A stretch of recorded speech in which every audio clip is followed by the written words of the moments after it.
Muy buenos días, bienvenidos al Devocional Diario. Estamos en el Maná de la Torá, estamos en la Parashá número 1, iniciando este nuevo ciclo de Parashás, la Parashá Bereshit, en el principio, en Génesis capítulo 2, versículos 22 y 23, que nos dicen así: Y de la costilla que el Señor Dios había tomado del hombre, formó una mujer y la trajo al hombre.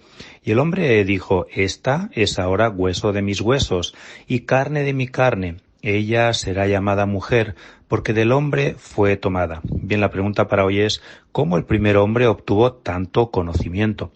Bueno, las traducciones de las Escrituras divinamente inspiradas por el Señor nunca podrán expresar esa riqueza del original que vino del cielo en hebreo.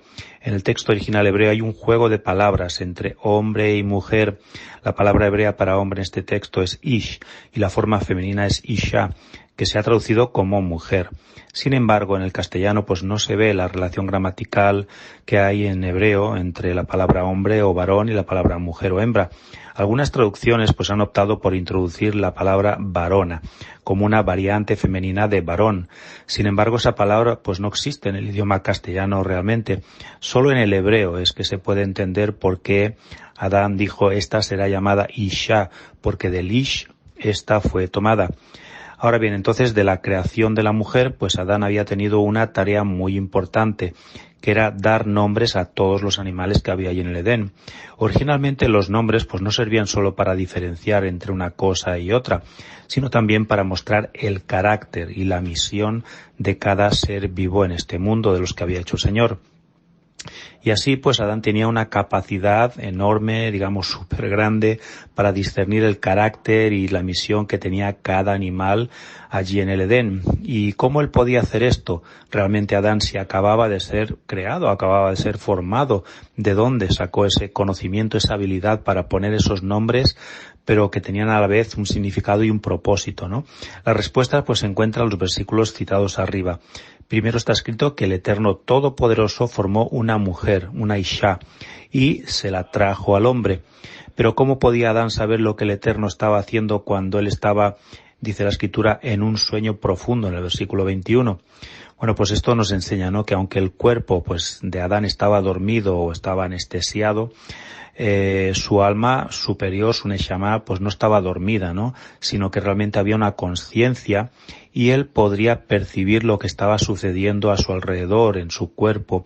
Esa operación que fue la primera cirugía de la historia, donde el Eterno sacó una costilla, ¿no?, del costado de Adán.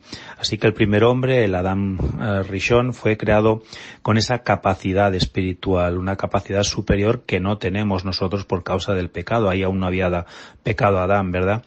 Y bueno, su hombre interior tenía una capacidad espiritual para poder escudriñar, para poder percibir, para poder entender todo aquello que le estaba rodeando de continuo allí en el Edén. Incluso también él podía escudriñar lo que había en la mente del Eterno, porque él fue creado a la imagen del Eterno, y lo que el Eterno pues hacía, lo que el Eterno hacía, o también lo que decía, pues Adán lo sabía porque vivía bajo un espíritu de revelación, de discernimiento superior, algo que el ser humano no tiene y que nosotros por medio del Ruach de Santidad podemos percibir a cuentagotas, digamos, como algo mínimo de lo que realmente Adán percibía. Así es como fue creado el ser humano, el primer ser humano de la historia, algo que no tiene nada que ver con nosotros. Sin embargo, pues esa capacidad perceptora fue muy dañada, ¿no?, cuando el pecado entró en él y en Eva por medio de aquel fruto prohibido del que tomaron, y el hombre, pues el que nosotros conocemos actualmente, nosotros mismos, pues no tiene ni mucho menos el más mínimo rastro de lo que tenía aquel Adán, aquella Eva al principio.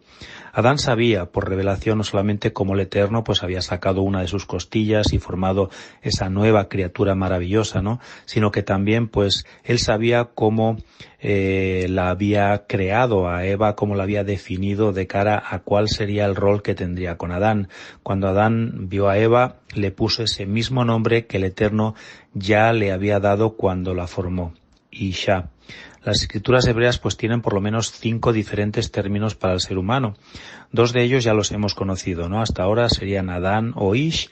El término Adam tiene que ver con la tierra, que en hebreo es Adamá, por eso viene Adam, y por eso fue formado del polvo de la tierra, ¿no?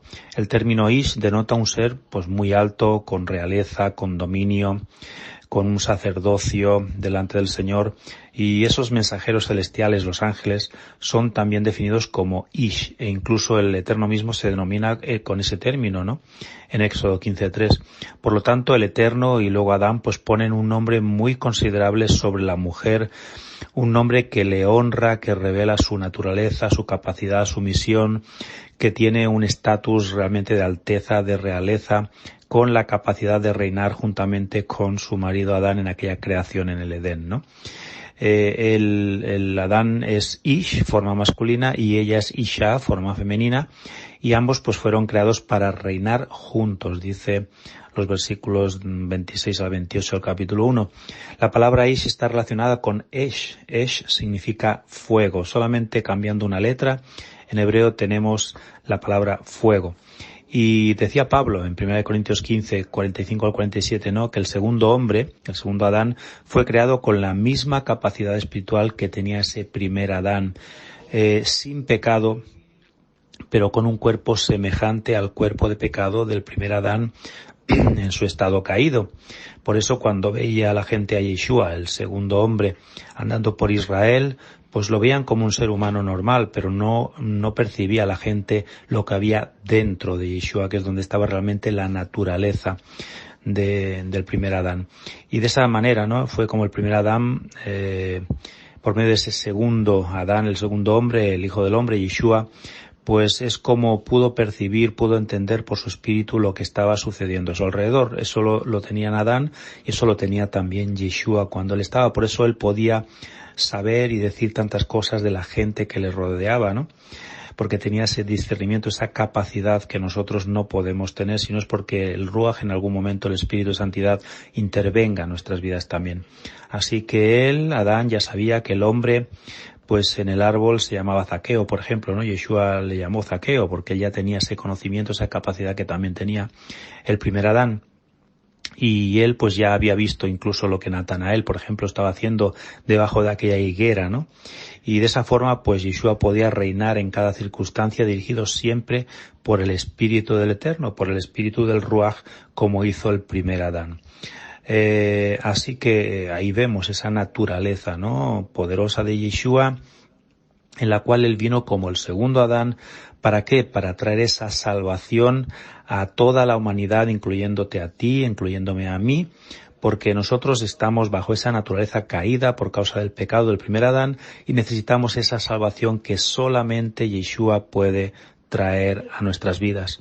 Y nosotros cuando nacemos de nuevo tenemos también una cierta capacidad regenerada dentro de nosotros y podemos tener esa habilidad, no a los niveles ni mucho menos de Yeshua y de Adán, pero sí que Pablo decía en 1 Corintios 2:10 que dice que Dios nos reveló las cosas por medio del Espíritu, del Ruach de Santidad, porque el Espíritu mismo todo lo escudriña aún las profundidades de Dios. Así que, querido discípulo del Mesías Yeshua, esfuérzate, sé valiente. Necesitas esforzarte para someter tu alma a diario a esa soberanía del Señor por medio de su Ruaj en tu vida, para que tengas y alcances una percepción espiritual más elevada de lo que te rodea, para que sí puedas vivir recibiendo lo que viene de arriba, la información del Espíritu, del Ruaj de Santidad, porque Él es el que está puesto en nosotros para llevarnos a la verdad, para hacernos verdaderamente libres. Así es como podremos ser restaurados, regenerados como seres humanos y llegar a esas alturas de nuestro primer padre Adán y también de Yeshua, evidentemente, ¿no? Porque incluso Yeshua dijo que si creyéramos nosotros aún cosas mayores podríamos llegar a hacer que el propio Yeshua. Tremendas promesas, ¿verdad? Aún tenemos que trabajar mucho para que realmente podamos vivir y experimentar lo que el primer Adán experimentó ahí en el Edén. Así que te animo, hermano, hermana, a que sigas creciendo espiritualmente, andando en comunión con el Señor todos los días y que el Señor te llene de su Espíritu cada día. Shalom, shalom, hermanos, familia, y hasta mañana.